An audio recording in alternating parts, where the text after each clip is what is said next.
Coucou mes loulous, ça y est, je vais vous parler du coup du Sanctuaire des Vices tome 1 que j'ai réussi à finir de lire. Pas évident avec les vacances scolaires, mais du coup, j'ai réussi quand même à le finir et je vais pouvoir entamer après une nouvelle lecture. Du coup, pour vous parler du Sanctuaire des Vices, que vous dire à part pour ceux qui ne l'ont pas eu et qui ne l'ont pas lu, du coup que on est plus dans une aventure à la Squid Game, à la Saw en fait. On va suivre les aventures de Carla du coup, qui est balancée du coup dans le sanctuaire des vices, qui est du coup une émission diffusée sur le Darknet, qui est enrichie du coup par des gens richissimes, milliardaires. En fait, on va dire des gros pervers entre guillemets. Du coup, on va suivre du coup, comme j'ai dit, Carla et on va suivre aussi Miguel. Miguel est là dans le sanctuaire des vices. On va apprendre depuis plusieurs années, exactement 11 ans. Je n'en dis pas plus pour pas spoiler pour ceux qui ne l'ont pas lu. Elle va devoir sortir de ce sanctuaire, trouver du coup les indices pour en sortir. Elle qui était adepte du coup des escape games horreur, qui adore les films d'horreur, qui adore tout ce genre de choses.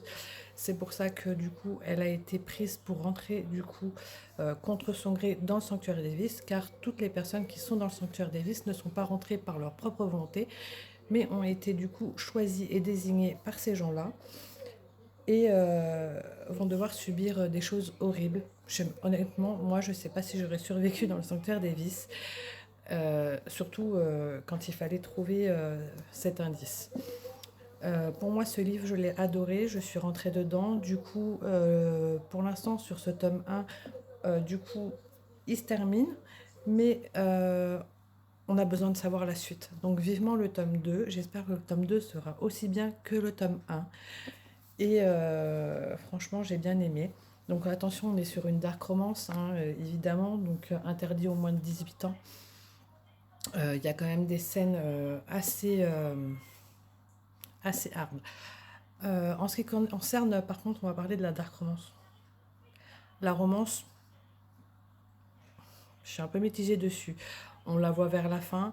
On ne sait pas vraiment s'il y en a vraiment ou pas, en fait. Du coup, pareil, on reste sur un point d'interrogation, en fait, à la fin. Parce que du coup, moi, je vais pas spoiler. Je vais pas la spoiler la fin de ce livre. Je vais attendre le tome 2. Peut-être que j'aurai mes réponses. Mais personnellement, pour la romance, gros point d'interrogation, je ne sais pas. Je ne sais pas. Moi, j'en ai vu, mais vraiment un peu. Est-ce qu'il y en a vraiment? Je ne sais pas. Ça, je vous le dirai du coup quand je lirai le tome 2. Donc voilà, pour le Sanctuaire des Vices tome 1, moi, je lui mets du coup une note de 8 sur 10. Pourquoi pas 9, pourquoi pas 10? Parce qu'il me manquait peut-être un peu plus de piment au niveau de cette dark romance. Là, on était plus vraiment plongé dans le sanctuaire, donc comme je vous ai dit, à la Squid Game, à l'assaut, on était plus plongé dans les aventures de Carla, à savoir comment trouver l'indice, tout ça, c'était assez beaucoup d'épreuves. Voilà. Voilà pour mon avis du Sanctuaire des Vices. Je vous dis à tout de suite parce que je vais faire du coup le tirage au sort pour savoir le prochain livre que je vais lire et ça sera du coup avec ma fille Elia. À tout de suite.